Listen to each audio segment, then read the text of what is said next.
নিজের ফিটনেসটাকে ধরে রাখার জন্য, নিজের শরীরটাকে টাইট রাখার জন্য সন্তান জন্ম দিতে চাই না, সন্তান জন্ম নেওয়ার পরেও ব্রেস্ট ফিডিং করায় না, এমন মা আল্লাহর জমিনে আছে নাকি নাই?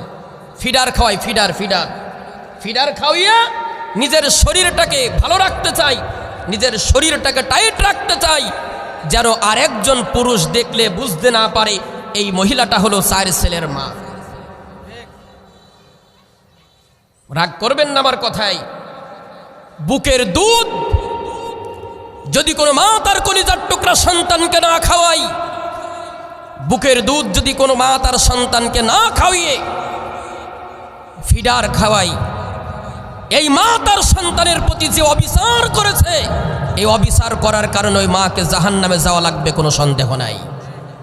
আজকে মা এবং সন্তানের মাঝে কোনো মিল মোহাব্বত নাই। কারণটা কি?